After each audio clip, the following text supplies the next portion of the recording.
जय माता दी। ये एक जातक की कुंडली जिनका जन्म 18 फरवरी 1991 को हुआ है। जन्म समय है सुबह 6:10। जन्म स्थान है कोटा। इनका प्रश्न है कि इनकी शादी नहीं हो रही है, इसका कुछ उपाय बताइए। इनको गुस्सा बहुत आता है, गुस्से का कोई उपाय, और स्टॉक मार्केट में प्रॉफिट के लिए उपाय। साथ ही साथ कौन सा रत्न पहने जो इनके लिए अच्छा हो। आइए इनकी कुंडली की विस्तार से विवेचना करते हैं और समझते हैं कि इनकी कुंडली में कौन कौन से योग और कैसे है। देखिए, आपकी मकर लगन की कुंडली है। मकर लग्न इसलिए क्योंकि लग्न स्थान पे 10 नंबर लिखा है। 10 नंबर मतलब मकर लग्न, जिसके स्वामी शनिदेव है।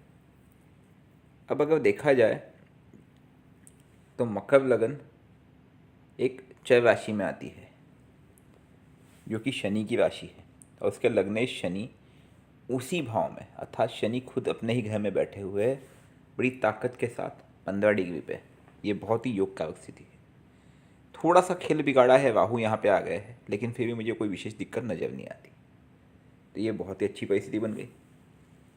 दूसरी चीज़, लेकिन दूसरे पल में देखता हूँ कि धन भाव में सूर्य बैठे हुए हैं और उन्होंने लग्न में बुध को अस्त कर दिया। बुध की 26 डिग्री है और 9 डिग्री के अंतर से बुध अस्त हुए हैं, मतलब बुध अस्त 100% माने जाएंगे। ठीक है, आगे हम बढ़ते हम देखते हैं कि तीसरे भाव के मालिक, तीसरे और द्वादश भाव के मालिक बृहस्पति, वो सप्तम भाव में बैठ गए। मतलब व्ययेश जो कि नुकसान के कारक है बृहस्पति इस कुंडली में, और बृहस्पति इस कुंडली में योग कारक भी नहीं कहलाएंगे, क्योंकि शनि के इसमें, शनि की राशि, शनि के लग्न में बृहस्पति योग कारक नहीं होंगे, और वो सप्तम में बैठ गए हैं नीच के होकर के। ये प्रॉब्लम नंबर 1 आपकी कुंडली में। ठीक है, अब कौन सी प्रॉब्लम कहाँ अफेक्ट करेगी मैं आपको नीचे बाद में समझा दूंगा। आप पहले समझिए कुंडली को थोड़ा डिटेल में, उसके बाद मैं आपको उपाय भी बताऊंगा सब। हम अब जब आगे बढ़ते हम देखते हैं कि पंचम भाव जो कि इष्ट का भाव है, जहाँ पे 2 नंबर लिखा है, वहाँ पे मंगल बैठे हुए। मंगल इस कुंडली में चतुर्थ भाव के मालिक है और लाभ के मालिक है। तो ये बहुत अच्छी योग कारक परिस्थिति बन जाती है। लेकिन पंचम भाव के मालिक शुक्र कहाँ बैठे हैं? वो उच्च के होकर के पराक्रम में बैठे, जो ये दिखाता है कि आप रिस्क लेने से बिल्कुल नहीं डरेंगे। और वो दशमेश भी है शुक्र। तो शुक्र का उच्च का होकर बैठना, इट गिव्स यू ये हाई रिस्क टेकिंग एबिलिटी, इसमें कोई शक और संशय नहीं है। सप्तम भाव की बात करें, सप्तम भाव के स्वामी चंद्र है, वो भी उच्च के शुक्र के साथ बैठे हैं। चंद्र आपको कहीं ना कहीं यहाँ पे हेल्प करे, लेकिन सप्तम भाव का कमज़ोर है क्योंकि नीच के बृहस्पति और साथ में केतु बैठे हुए वक्री। ओके, अब इस कुंडली को और थोड़ा सा विस्तार से देखें तो अस्त कौन हुए हैं? छठे भाव के मालिक और भाग्य के मालिक। भाग्येश अस्त होने पे हमने कई बार देखा है कि लक साथ नहीं देता है। अब बुध यहाँ पे भाग्य कारक है, तो बुध का अस्त होना यहाँ पे कहीं ना कहीं एक नेगेटिव परिस्थिति क्रिएट करती है। ठीक है, ये एक छोटा सा प्रॉब्लम नंबर 2 है। प्रॉब्लम नंबर 1 मैंने जैसे ही कहा कि बृहस्पति का नीच का बैठना। प्रॉब्लम नंबर 2 बुध का अस्त होना। ठीक है, अब शुक्र उच्च के बैठे हैं। आप बोलोगे बहुत अच्छी बात है, मेरी महादशा भी शुक्र की चल रही। शुक्र की महादशा चलेगी आपकी सितंबर 2037 तक, और इस समय अंतरदशा चल रही शुक्र में चंद्र की, जो कि रहेगी सितंबर 2023 तक। आप कहोगे तो बहुत अच्छी बात है, शुक्र की महादशा में लिए तो उत्तम होनी चाहिए, बिल्कुल होनी चाहिए। लेकिन जब मैं शुक्र की डिग्री देखता हूँ तो मैं ये पाता हूँ कि शुक्र मात्र 1 डिग्री का है, मतलब मृत अवस्था में। 1 डिग्री का शुक्र क्या मदद करेगा आपकी, आप बताइए। शुक्र योग कारक है। इनफैक्ट शुक्र जब से आया तब से आपको कुछ स्टॉक मार्केट प्रॉफिट पॉजिटिव देगा भी देगा, क्योंकि वो स्टॉक मार्केट का कारक भी है। खैर मैं वो अभी डिस्कस करता हूँ आपसे मैं, लेकिन शुक्र को बल देना पड़ेगा।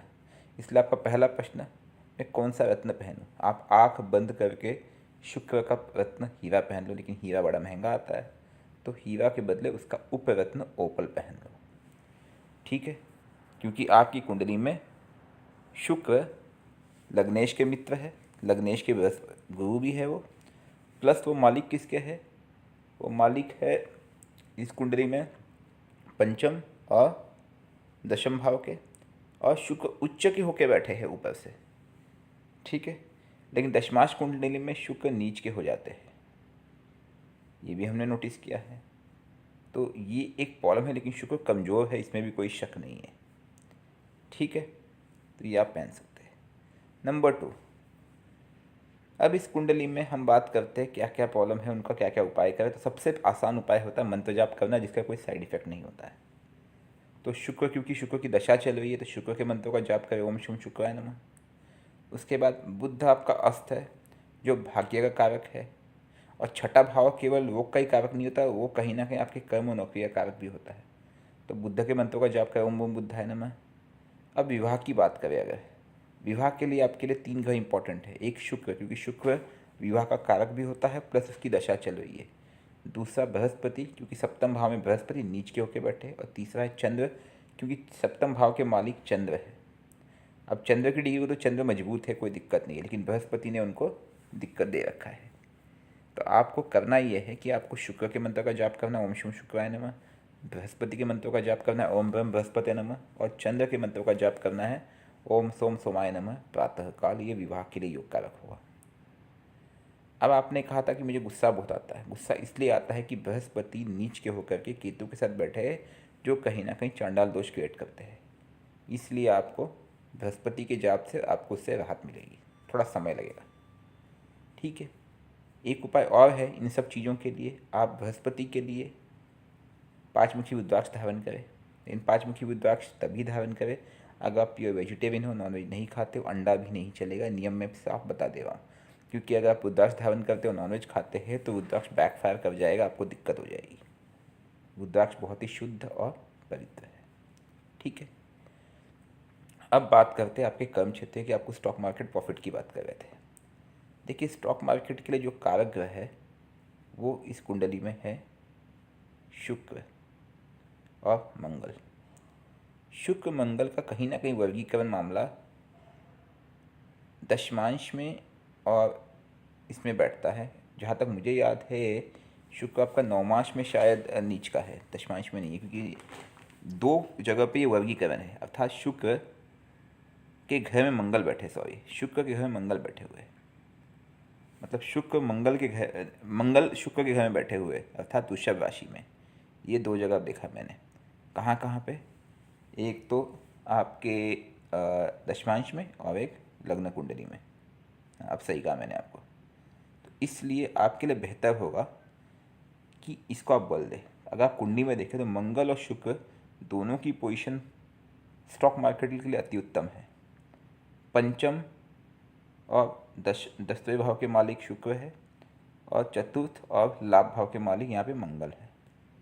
उसमें वाइस वर्सा कुछ हो जाता है, तो उसमें भाग्य की कारक हो जाते हैं, राइट। तो आपको इस कुंडली के हिसाब से अगर देखा जाए तो आपको शुक्र को बल देना चाहिए। इससे आपके स्टॉक मार्केट को फ़ायदा होगा। प्लस बुध को अस्त देना इसलिए जरूरी है क्योंकि अगर आप इस कुंडली की बात करें, भोग्य भाग्य के कारक होते हैं। अगर आप स्टॉक मार्केट की बात करें तो भाग्य का साथ देना भी आवश्यक है। स्टॉक मार्केट के लिए लाभेश, दशमेश, लग्नेश, पंचमेश और भागेश, इनकी मुख्य भूमिका होती है फॉर प्रॉफिट। इस बात को ध्यान देना आप। तो आपको बुध और शुक्र को बल देना होगा, जिससे आपको स्टॉक मार्केट में बेनिफिट मिलेगा, ठीक है। अब मैंने आपकी कुंडली को देखा तो ये आंशिक कालसर्प दोष बनता है। आंशिक इसलिए, अगर हम केवल भाव को माने तो राहु केतु भाव के हिसाब से कालसर्प बनाते हैं, लेकिन अगर हम 360 डिग्री के इसको मानते हैं, जो कि एक्चुअल कंडीशन है, तो उसमें आप देखोगे कि बृहस्पति केतु के पीछे चले जाते हैं। हालांकि राहु नहीं है, तो बृहस्पति लेकिन नीच के बैठे हैं। भले बृहस्पति केतु से बाहर निकल रहे हैं, लेकिन बृहस्पति नीच के बैठे हैं, तो वो आपको केतु के ही रिजल्ट देंगे। तो इसका मतलब ये कालसर्प दोष बन जाता है। तो कालसर्प दोष शांति की आप पूजा करवा लें। देखिए, कई पंडित बोलेंगे नहीं है, लेकिन मैं कहूँगा है। तो आप कालसर्प दोष शांति की पूजा करवा लें। ये पूजा भी आप या तो त्र्यंबकेश्वर करवाए तो अति उत्तम रहेगा। इसकी पूजा होती है जिसमें लगभग 17-18 हज़ार मंत्रों के जाप दोनों के होते हैं, राहु केतु दोनों के। और पंडित लोग जाप करते हैं, उसके बाद हवन किया जाता है। उसके पश्चात इनका चांदी का नाग बना करके वो सब दान दिया जाता है। तो आप किसी योग्य पंडित को देख करके आप इसको करवा लें। अगर आप त्र्यंबकेश्वर नहीं करवा सकते हैं तो आप हरिद्वार या काशी, मतलब जहाँ पे ये मुख्य स्थानों पे होता है वहीं पे करवाए, योग्य पंडित अवश्य देखें। ठीक है, जैसे इसकी मेन पूजा त्र्यंबकेश्वर नासिक के पास है, वहाँ पे ही होती है। ठीक है, ये आपके लिए बेहतर रहेगा, आपके विवाह के लिए भी आवश्यक है। देखिए, मैंने एक चीज़ नोटिस की है, विवाह के पहले अगर कालसर्प दोष की पूजा नहीं कराई जाए तो विवाह के बाद ये ज़्यादा तकलीफ देता है। मैंने ऐसे कई केसेस देखे, अपने फैमिली में भी देखे। तो ये अगर उपाय अगर आप विवाह के पहले ही कर लें तो बेहतर रहेगा आपके आने वाले भविष्य के लिए। ठीक है, तो ये आप देख लेना। इसके पश्चात शिव की पूजा।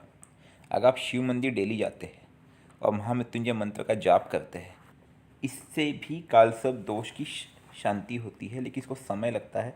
अगर आप डेली महामृत्युंजय मंत्र का जाप करते हैं और डेली शिव मंदिर जाते हैं, शिव जी को जल अर्पित करते हैं, तो इससे आपको राहत अवश्य मिलेगी, जब तक आप नहीं जा पाते।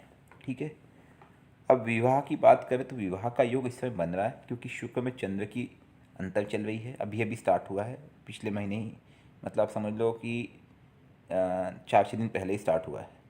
ये रहेगा सितंबर 2023 तक, जिसमें चंद्र रहेंगे, फिर मंगल भी आ जाएंगे। तभी विवाह के चांसेस है अगर आप प्रयत्न करें तो, लेकिन शुक्र को बल देना होगा और बुध को भी, तभी ये बनेंगे। ठीक है, और क्योंकि गुरु और केतु की युति है, केतु कहीं ना कहीं यहाँ पे दिक्कत बनाते होंगे, क्योंकि वो नीच के गुरु के साथ बैठे हैं। तो अगर आप शिव की पूजा करते हैं, डेली शिव मंदिर जाते हैं, तो मैं 100% कह सकता हूँ कि आपका विवाह जल्दी हो जाएगा।